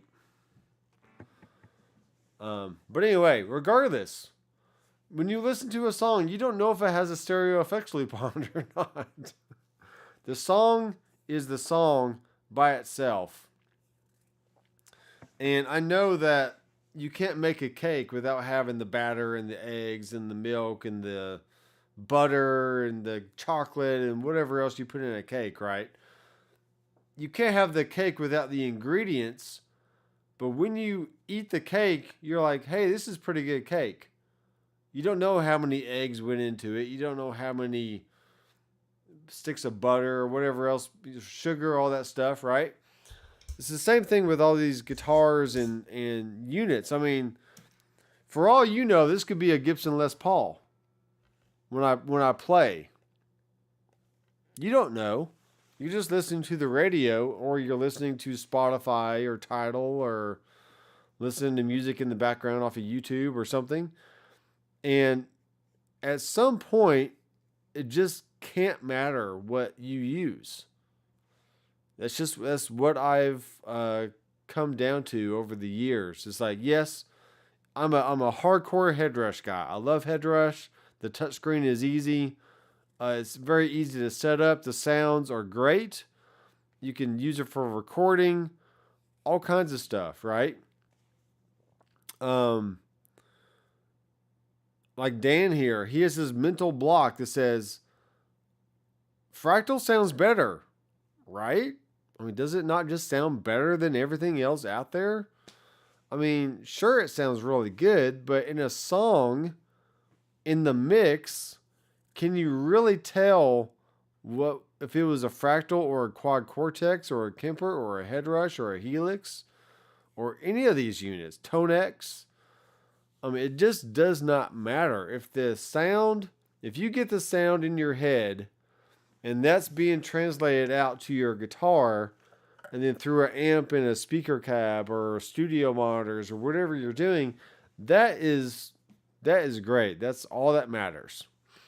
If you're having fun and you get the sound in your head or close enough, and there is a little bit of a barrier there for some people. They're just not very technological savvy, and they just don't know how to get around on some of these units. But that's why they like tube amps and real pedals, because they understand that, right?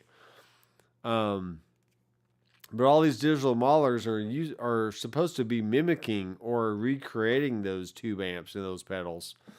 So if you have an MX5, wear it out.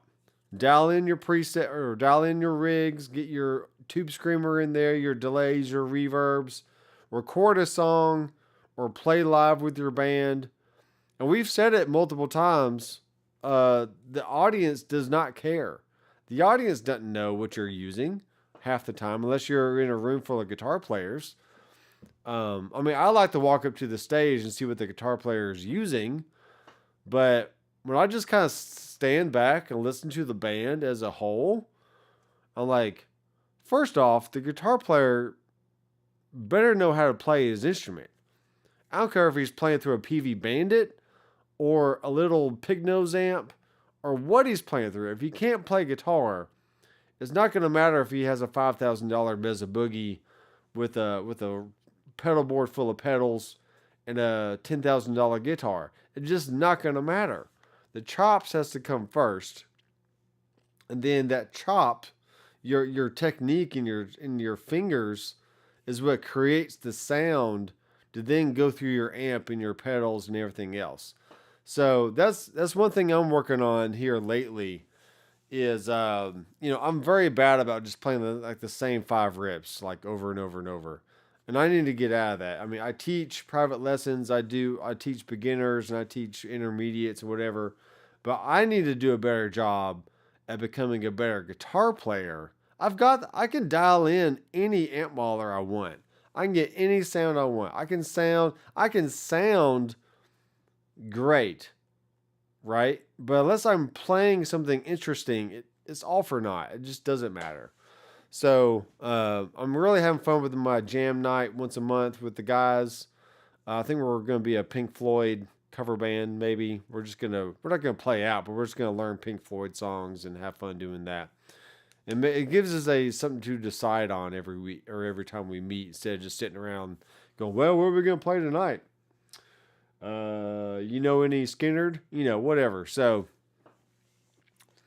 there's my rant on, if you got a Pod Go, great. Wear out the Pod Go. If you got a Headrush MX5, sweet. If you got an XFX3, okay, you got lots of options at your disposal, but what are you actually going to use, and how are you going to use that to create music and not just collect a bunch of stuff that you say, hey, look at all the guitars and amps I have, but you can't play a lick. It just doesn't make sense. So I hope you can sleep well at night knowing that whatever you have in your arsenal right now, that is all that you need to make music. Just like all you need to record is a computer, an audio interface, a microphone, and some recording software. Everything else has to come from here and from your heart and from your soul and your ability to make music. So if you're not recording and you want to, then what are you waiting on? This is true. Nobody gives a crap about what gear you use, but when we're alone playing only the guitar, maybe we can discern it, and satisfaction is part of the thing. Oh, that's true. I mean, there is a certain level of inspiration that happens when you play through a tube amp or through a certain pedal or play a certain guitar. Why do I need a custom Kiesel guitar? I don't need this. But man, it's beautiful. And man, I really want to pick it up and I want to play it all the time. Right? It makes me want to pick up and play. And therefore, the more I play, the better I sound. Because the better I get at my technique and the way my fingers hit the notes and my vibrato and all this stuff. So, for those who can pay. Yeah. If you have the money, if you're a broke college kid or a high school kid and you just don't have the money, then that's fine. But we as adults, we definitely find ways to spend money on toys, don't we? I need to practice more and stop fiddling with gear so much. That needs to be a t-shirt, Francis. We need to make a t-shirt that says, I need to practice more and stop fiddling with gear so much. Oh man, I did there's a Kiesel player, a Kiesel artist named McRocklin. He's a really cool guy. He's actually been shredding since he was like 6 or 7. I mean, he's just really young age. He's been playing guitar for a very long time. And I did sit through his little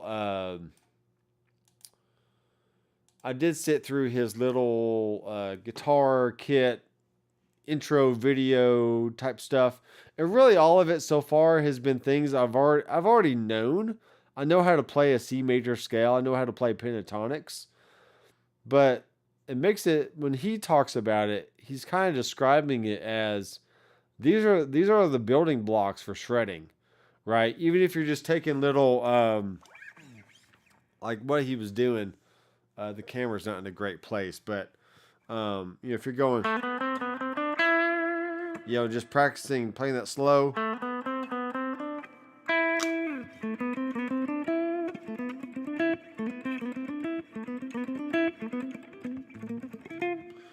Just learning little licks and then like speeding them up to play faster.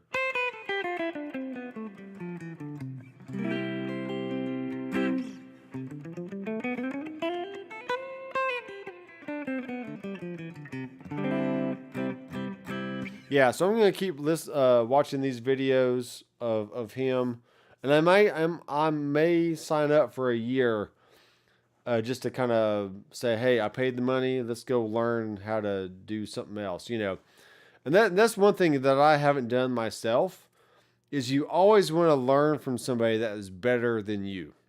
So that's why I teach like beginner drums and piano and guitar and stuff like that, because I'm way better than any beginner, right? But there are thousands upon millions of people, thousands upon millions, that are way better than me. And if I'm not utilizing their knowledge and learning from somebody else, I'm staying in a hole. I'm staying stagnant. I'm not growing as a musician. So if you sign up to my website, I'm going to teach you everything I know. But that doesn't mean I can't go and learn from somebody else and then come back and apply it to, teaching you guys. Because we're all learning from somebody, right? We all have to learn from somebody who's better than us. I need to practice more and stop fiddling with gear so much. Yep. All right, Francis is going to make a t-shirt. Let me take a screenshot of this here.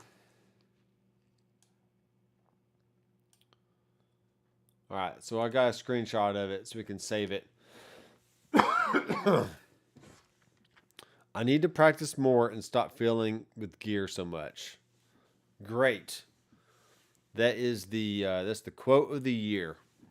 All right, so before I leave, any questions at all about guitars, amps, pedals, recording? I'm going to give us about, how long have I been going? Almost 2 hours. So it's 1:53, 1 hour and 53 minutes. Let's go till 2 hours. Then once 2 hours hits, we're done. Okay. So last rapid fire little questions here in the last 6 minutes. We got 4 people watching. So 4 people, what do you want to know? What kind of questions do you have? Let's hear it. I kind of went on a little rant there about how gear doesn't matter and you need to practice more. Essentially, that's what it was. I mean, I could have saved some money and not bought this FM3 and just went and bought some guitar courses or something, but I didn't. So,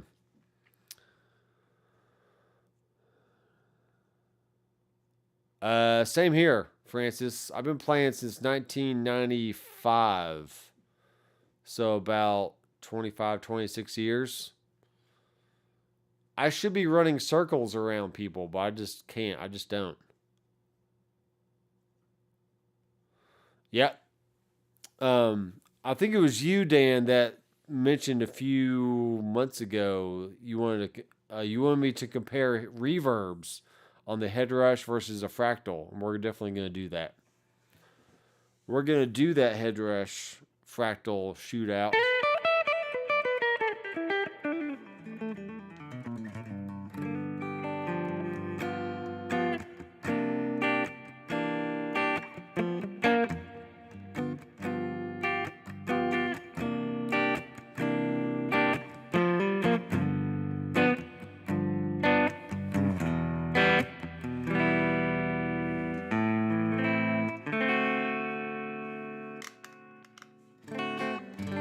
Something fun I'm going to do is this guitar is a 5-way switch, but it's a HSH configuration. but the middle pickup is very low in volume compared to the outer humbuckers. So I'm actually going to just take one, I'm going to move two cables. I'm going to swap the cables between the neck and the middle. So that way in the first position I get bridge, second position I get bridge and middle, third position I only get, second position I get bridge and neck, middle position I get just the neck, fourth position is going to be neck and middle, and then all the way back is just going to be middle. And that's going to give me, I think it's going to give me some the tones I'm desiring. And then I can pull the tone pod out, the tone knob out, and that splits the coil. So then I can have single coil in position 1, middle position is 2 single coils, neck and bridge, then just the neck, and then 2 single coils there, and so forth. So it'll literally take like 2 minutes, and I'll probably make a quick video about that, showing how I resolder some cables around to get different stuff. So 3 minutes left, folks. I've been playing off and on since the late 90s. Y'all got me. Yale got me started. So you went to Yale? That's cool. I mean, I did study classical guitar at MTSU, and I played jazz guitar at a community college. But man, I definitely needed to apply myself a little bit more than I did back then. Otherwise, I should be way better than I am. So it actually does. I have some double rails from Guitar Fetish that I specifically purchased just to put in that location right there, and they will fit. So what I can do is first I can do the old switcheroo of the cable on the 5-way switch, so I can get those different combinations. And then when it's time to change strings, I can actually go in, swap out the middle pickup, switch the 2 wires back to where they were on the 5-way switch, and then test out the volumes and make sure I should be getting more even volume than I am. Here's what I'm getting so far. Turn this up a little bit. All right, so that is my shoot. Go back to camera A and let's zoom out. Touch. All right, you can kind of see what I'm doing. So here's the bridge right here, and here's the neck. Okay, that sounds pretty good. Here's the middle.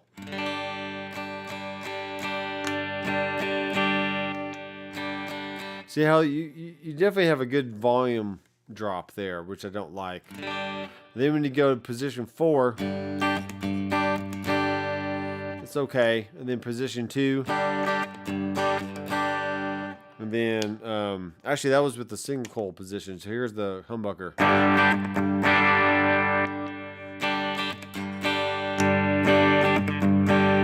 So there's just too drastic of a volume change for me, and I don't like that. So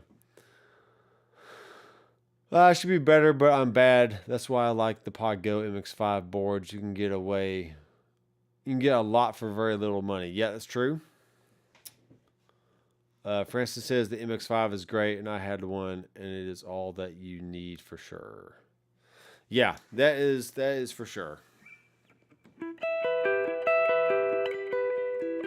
At a recent vacation Bible school at my church, I literally just play the MX5 every night through my Boss Katana amplifier in the effects return, I think, or the preamp in or whatever, power amp in input. And sounded great. I had all the sounds I needed. It's not a pickup height issue. And actually all the pickups are about the same height right now. But this pickup just literally is way less the resistance is way lower than the humbuckers are. So therefore, there's just a huge imbalance on volume. Which I wish I would have known. I actually ordered this Kiesel. It was months. It was like back in March or something. I literally went to the website. I just stumbled across it somehow. I went to the website, saw a picture of this guitar, and I called in and said, "Yeah, I'm brand new to Kiesel, but I want you to make me this," essentially, and they did. And we went over the pickup types and all that stuff. But when you're on the phone and you don't really know what you're getting into, essentially. So I will be doing a Kiesel series on tips and tricks on buying a Kiesel or any custom guitar, and some pitfalls to look out for, and some specs to consider when you're looking at buying a guitar and all that stuff. So, all right. We are just past 2 hours and we need to call it a night. So, I would love to know more about the best ways to connect to PC, Macs, and amps, heads, cabs. Like if you want to use your headrush as an interface, possibly. I mean, you could do that. I mean, most of these units have USB outputs, so you can just plug it straight into your computer and use it as an interface for sure. Now we have questions. When you're dealing with amps and cabs, you always have the option to go right into the input of the amp. But if you're using a Mahler, you don't want to have the preamp section of the actual amplifier and a virtual amp going on at the same time. It's just too mushy. So in that case, you'd want to use the effects return of an amplifier if it has an effects loop. And you could just use the Mahler as just effects and no amps and no cabs. So there's an option for that. But I have plenty of videos on my channel about setting up different options for all that. So what type of magnet does the middle pickup have? You could change the magnet. That could help. Yeah, I'm not taking apart a pickup. Just change the magnet out. I'm just going to replace the whole thing. It was cheap. It was like $30 to get a new pickup. Elizabeth Burke is in the house. What is up? Long time no see. I've known this girl for a very, very long time. And yet she still says hi. And I appreciate that. The guitar looks great, sounds great, and I suppose it plays great. It does. It does play really good. This wood is super smooth. I mean, it's just buttery smooth. If butter was smooth. Actually, butter tastes pretty good. I don't know how smooth it is, but it tastes good. Checking my phone. Yeah, thanks, Elizabeth, for popping in.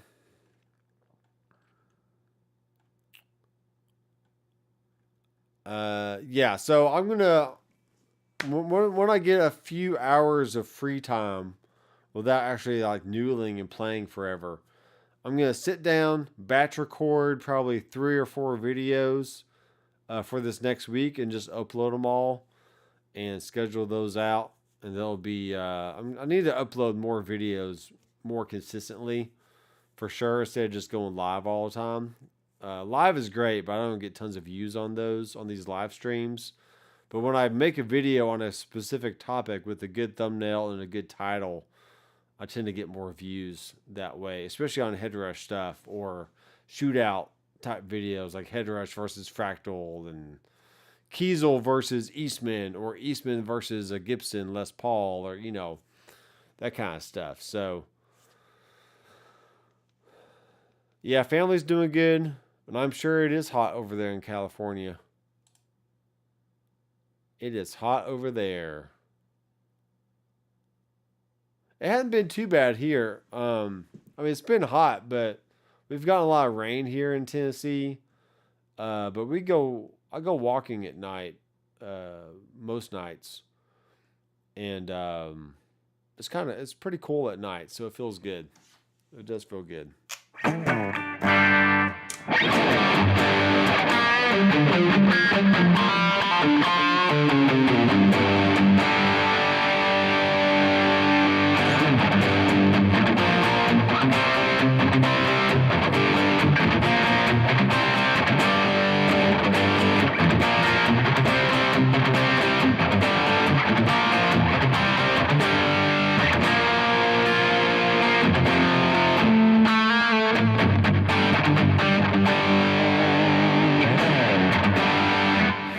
All right, well, there you go, guys. I'm going to turn down my volume here. Unplug my Kiesel guitar. And all this stuff. And I will say goodnight to you guys. Thanks for hanging out. Thanks for checking out the live stream and all that stuff.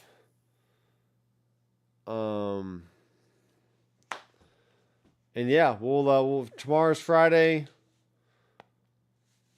and we're getting ready for the weekend, doing whatever we do there. So you have a great night. I am Dr. McFarland. I'll see you in the next video. Keep rocking.